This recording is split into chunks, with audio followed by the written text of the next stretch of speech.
Telugu Desam party అధ్యక్ష 42 సంవత్సరాలు పూర్తయింది.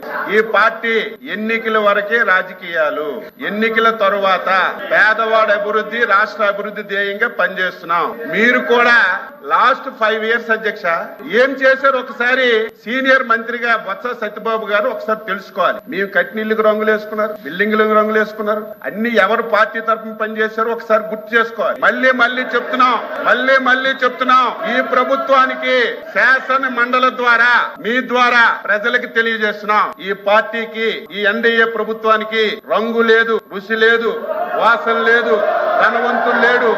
ఈ పార్టీకి, ఈ ప్రభుత్వానికి క్రైటీరియా అధ్యక్ష, క్రైటీరియా పేదవాడే క్రైటీరియా. రాజకీయ పార్టీలతో సంబంధం లేదు, కులాలతో సంబంధం లేదు, మతాలతో సంబంధం లేదు. అర్హత కలిగిన ప్రతి ఒక్కరికి అన్ని పథకాలు ఇస్తాం. మీరు కూడా అర్హత కలిగిన వారికి ఏవైనా పథకాలు అందకపోతే ప్రభుత్వం దృష్టికి తండి చేస్తాం తప్ప ఏదో గత 5 సంవత్సరాలు ఊచ కోత ఈ రాష్ట్రంలో జరిగింది. ఎవరికైనా మాట్లాడే స్వేచ్ఛ ఉందా? నవ్వే స్వేచ్ఛ ఉందా? తిరిగే స్వేచ్ఛ ఉందా? ఈ ప్రభుత్వం చేసిన తప్పులు ప్రశ్నించే స్వేచ్ఛ ఉందా?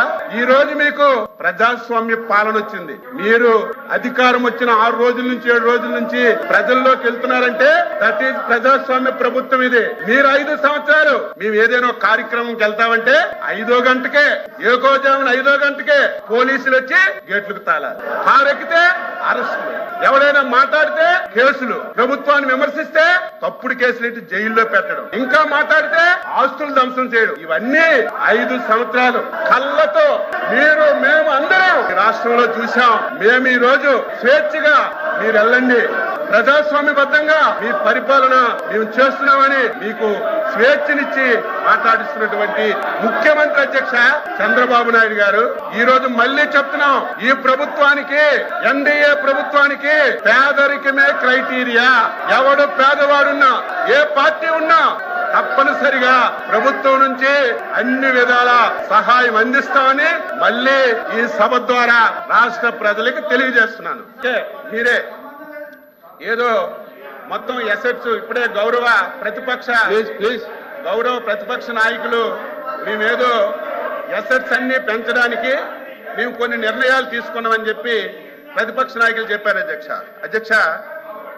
రామాయపట్నం పోర్టు అధ్యక్ష 2019-24 అధ్యక్ష, రామాయపట్నం పోర్టు వీళ్ళు అసెట్స్ పెంచడానికి, ఈ రాష్ట్రానికి మేలు చేయడానికి పోర్టులు కడితే ఐఎమ్ వెల్కమ్ అధ్యక్ష.